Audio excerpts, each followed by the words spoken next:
प्राण निकल रहे हैं, मेरे प्राण निकल रहे हैं। रोज अभ्यास करो और विश्वास मानिए, ये प्रैक्टिकल करके देखिए। यदि आधा मिनट, 1 मिनट, 2 मिनट अपने बेडरूम में बिस्तर पर यदि ये अभ्यास करेंगे कि आओ मेरे ठाकुर बांके बिहारी, जल्दी आओ, मेरे प्राण निकल रहे हैं। 10 वर्ष, 20 वर्ष, 25 वर्ष यदि आपने ये अभ्यास किया, तो जब आपकी मृत्यु आएगी तो उस समय भगवान को बुलाना नहीं पड़ेगा। वह किया गया जीवन का अभ्यास काम आएगा। वाणी से अपने आप नाम निकलेगा, अपने आप निकलेगा। बुलाना नहीं पड़ेगा, कहना नहीं पड़ेगा, अभ्यास काम आएगा। अभ्यास तू कौनते है। जीना सीखना हो तो रामायण को पढ़ो। रामायण जीना सिखाती है और भागवत मरना सिखाती है। और जिसको मरना आ गया, अरे जिसकी मृत्यु सुधर गई, सीधी बात कहो, उसका जीवन सुधर गया। सबसे बड़ा सिद्ध कौन, सबसे बड़ा योगी कौन, सबसे बड़ा ज्ञानी कौन? जिसका अंत बन गया। All well then ends well. अंत भला तो सब भला। अंत बन जाए। और अंत बनना क्या है? हम लोग जन्म लेकर आए हैं 84 लाख योनि में मनुष्य के रूप में। शास्त्र कहता है जन्म लाभ पर पुंसाम अंते नारायण स्मृति। यदि जन्म मिला है तो जन्म लेने का लाभ क्या है? ये जन्म लेने के बाद खाना पीना, धनोपार्जन करना, भोग उपभोग करना, ये जीवन का लक्ष्य नहीं है।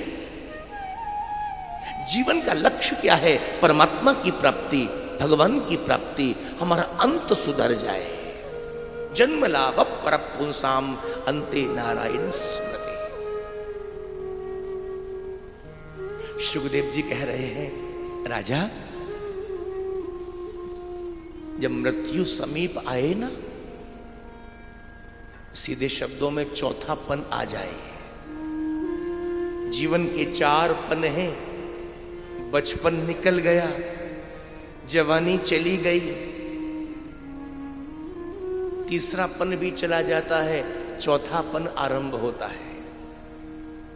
चौथा पन जब आए तो क्या करना चाहिए? सुखदेव जी सुना रहे हैं, अंतकाले तु पुरुष आगते गत सत्वस छिन्द्याद संग शस्त्रेण स्पृहाम देहे नुयेचत। ध्यान देना मेरे श्रोताओं, चौथापन जब जीवन का शुरू हो, थोड़ा अनासक्त हो जाओ। आपका जो अटैचमेंट है ना, घर से, परिवार से, सगे संबंधियों से, उससे जरा दूर, भूलो उसको। धीरे धीरे अभ्यास करो।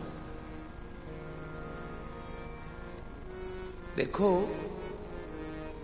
ये दुनिया वालों का ज्यादा संग करोगे ना,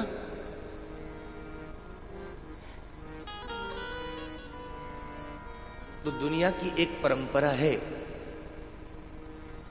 संसार वालों का संग करते करते या तो दुनिया के लोग तुमसे एक दिन बोर हो जाएंगे, या दुनिया के लोगों से तुम बोर हो जाओगे। हो ही जाते हैं जी। और यदि तुमने संसारियों का संग भुलाकर सत्संग कर लिया, तो सत्संग तुम्हें बोर नहीं, परमात्मा में विभोर कर देगा, विभोर कर देगा। मृत्यु जब समीप आए तो क्या करना चाहिए? जितासनो जितश्वासो जितसंगो जितेन्द्रिय स्थूले भगवतो रूपे मन मनस्संधारे धीर।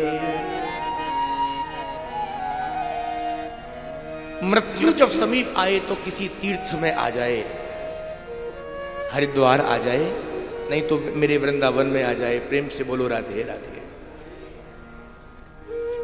कहां आ जाए? वृंदावन में। अब यहां तो बहुत सारे लोग चौथेपन वाले ही बैठे हैं। प्रेम से बोलो राधे राधे।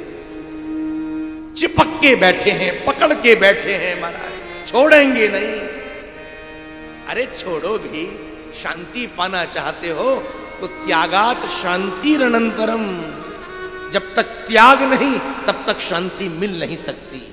संग्रह में विषाद है, त्याग में प्रसाद है।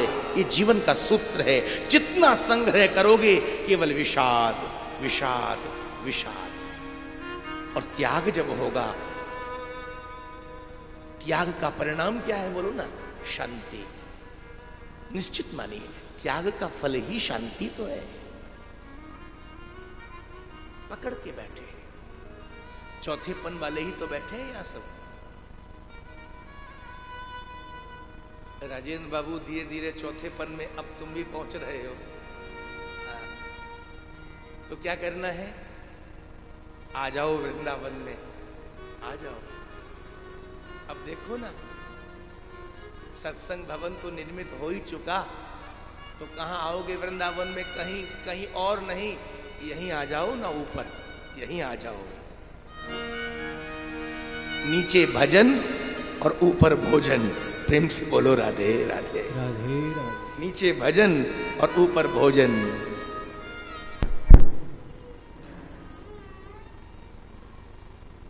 श्री राधे। जितासनो जितश्वासो। तीर्थ में पहुंचकर, धाम में पहुंचकर क्या करना चाहिए? आसन को जीतना चाहिए। सुखदेव जी सुना रहे हैं, भूल मत जाइएगा। राजा परीक्षित को सबसे पहले आसन को जीतना चाहिए। हमको तो आसन लगाने का अभ्यास नहीं है। 3 घंटे 4 घंटे की कथा सुनते हैं, कभी बाएं घुटने को ऊपर, कभी दाएं घुटने को ऊपर, कभी दोनों पांव पीछे, कभी दोनों पांव आगे, कभी हाथ ऐसे, कोई सोफे पर, कोई कुर्सी पर, कोई मोटे गद्दे पर। आसन लगाना आता नहीं। ठाकुर जी क्या खाक मिलेंगे? आसन को जीतो, आसन का अभ्यास करो। अब देखो 4 घंटे से हम भी ऐसे ही बैठे रहते हैं। आप लोगों की तरह जरा हम भी मस्ती में बैठ जाएं, बोलो ना। मन तो हमारा भी होता है, लेकिन ये अभ्यास है। 6-6 घंटे तक, 8-8 घंटे तक भी हम बैठे हैं कई भागवत कथाओं में, जयपुर में, हाँ, और भी कई स्थानों पर। अभ्यास है। आसन को जीतो। और सीधी बात, भैया आसन क्या है ये समझ लो। आसन से तात्पर्य है जहां बैठो, जहां बैठो आसन।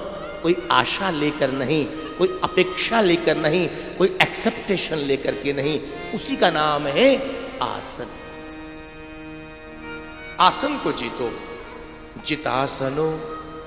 और दूसरी बात, आसन पर तो बैठ गए, जितश्वासो। मरने वाले का धर्म है चौथापन जिसका आ जाए, बैठकर आसन पर, आसन को जीतकर श्वास को जीतो। पूरक, ऋचक और कुंभक। अब तो संपूर्ण भारत योगी बन गया। हाँ? योग दिवस, योग दिवस पूरे भारत में ही नहीं, अब तो पूरे जगत में, विश्व में योग दिवस। अरे हम लोग योगियों की संतान हैं, ऋषि मुनियों की संतान हैं। ये योग कोई नया विषय नहीं है। योग से तात्पर्य है, युज धातु से योग शब्द बना है। जो जीवात्मा को परमात्मा से मिलाए उसी का नाम है योग। पूरा भारत ही नहीं, विश्व अब योगी बन गया, योगी बनने जा रहा है। योग दिवस मनाते हैं। श्वास को जीतो, जितासनो जितश्वासो जित संगो। अब वृंदावन तो आ गए, तीर्थ में तो आ गए, लेकिन चिंतन किसका? घर का, परिवार का, बैंक बैलेंस का व्यर्थ हो जाएगा, सब कुछ बेकार हो जाएगा। यदि वृंदावन आ गए हो, अंतिम चौथे पन में संग को जीतो, भुलाओ धीरे धीरे, अभ्यास करो, अभ्यास करो। कोई साथ जाने वाला नहीं है। अरे जिस पैसे पर अब अभिमान करते हो, ये धन हमारा, ये हमारे साथ जाएगा, तो आपको कह दूं, धनानि भूमौ पशवश्च गोष्ठे नारी ग्रह द्वारी सखा श्मशाने देहश्चितायां परलोक मार्गे कर्मानुगो गच्छति जीव एक। कफन के पॉकेट नहीं लगते। आजकल जो नौजवान होते हैं ना, और पॉकेट लगवाते हैं, जब कपड़े सिलवाते हैं दर्जी को, तो कहते हैं 2 आगे लगा देना। देखो 2 आगे लगे, 2 आगे, नीचे कहते हैं 2 साइड में, एक पीछे। इतने से भी बस मन नहीं भरता, तो कहते हैं एक अंदर वाला भी लगा देना, अंदर वाला। क्या बोलते हैं वो आप भी जानो, क्या बोलते हैं? अरे वो बोलते हैं चोर पॉकेट, क्या बोलते हैं जो अंदर छुपा के रखने वाला है? इनर, प्रेम से बोलो राधे राधे, इनर पॉकेट। हाँ, लेकिन किसी जब मृत्यु होती है तो कोई भी व्यक्ति दर्जी के पास ये नहीं कहता कि मरने वाला मर गया है, उसके कफन में भी पॉकेट लगा दो। उसके कफन में 2 गज कफन का टुकड़ा तेरा लिबास होगा। यदि कफन के पॉकेट होते तो हम भी भर भर के ले जाते। सब कुछ यहीं भूल कर जाना है, छोड़ कर जाना है। धनानि भूमौ, धन को यहीं। ये पशु गोष्ठ में बंधे रह जाते हैं, जिनका पालन करते हैं। कोई बात नहीं महाराज, ये सगे संबंधी जाते होंगे साथ। बोले कहां तक? स्मशान भूमि तक। साथ कोई नहीं जाता। 4 बड़ाई करते जाते हैं और 4 बुराई करते जाते हैं। कोई बात नहीं, धन नहीं जाता, पशु नहीं जाते, सगे संबंधी, नातेदार, रिश्तेदार ये साथ नहीं जाते, तो जीवन संगनी पत्नी तो जरूर जाती होगी साथ। बोले कहां तक? नारी ग्रह द्वारी, घर के दरवाजे तक। स्मशान भूमि तक कभी कोई स्त्री नारी नहीं जाती।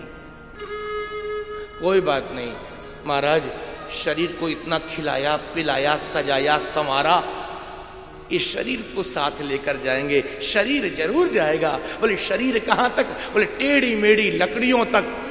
जो चिता मुट्ठी भर राख में, शरीर भी साथ नहीं जाता। देहस चितायाम, तो क्या साथ जाता है? बोले एक ही वस्तु साथ जाती है, कर्मानुगो गच्छति जीव एक।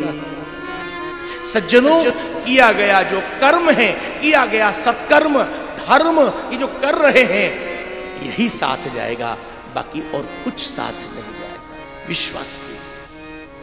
इसलिए व्यक्ति को जीवन में यदि डिपॉजिट करना हो तो क्या करना चाहिए?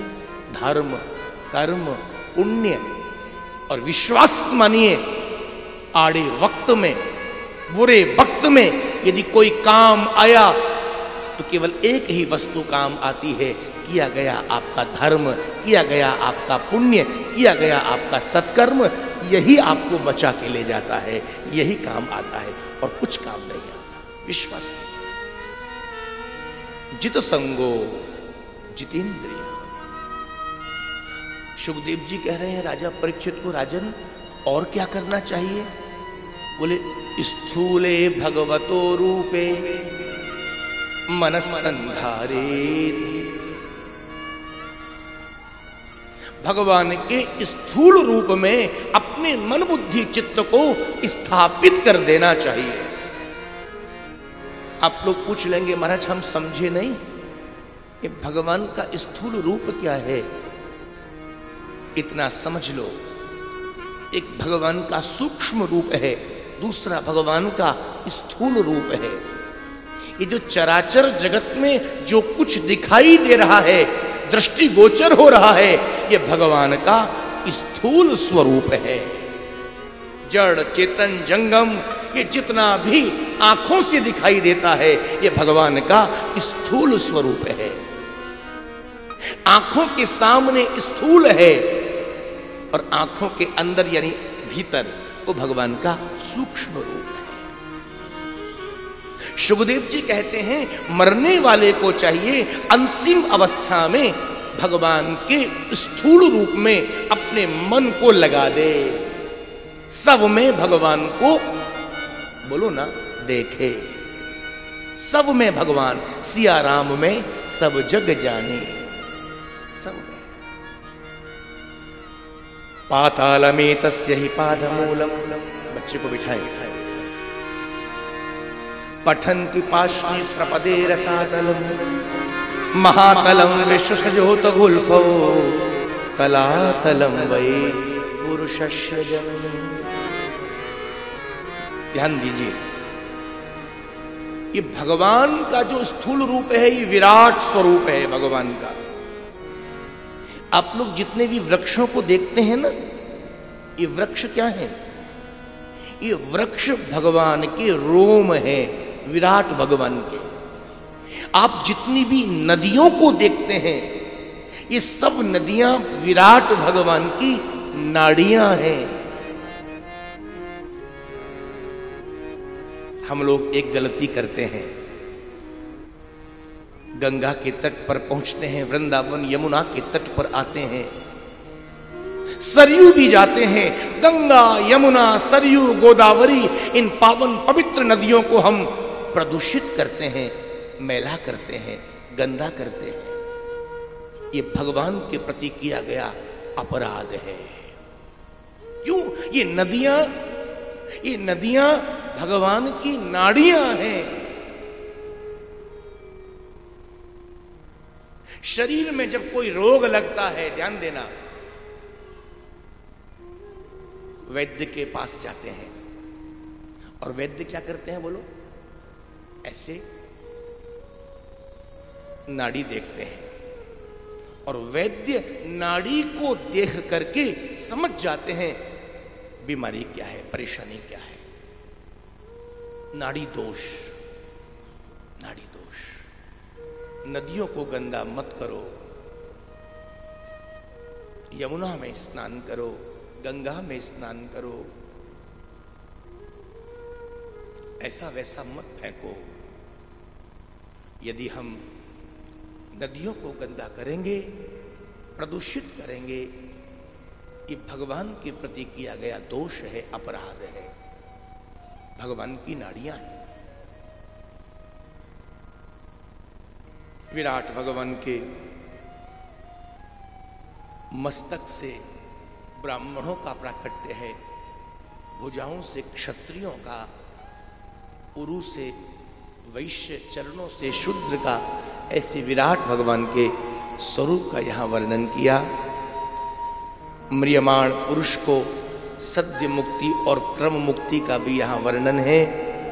राजन, तुमने पूछा भजन किसका करे, श्रवण किसका करे, जप किसका करे, तो एकमात्र तस्मात्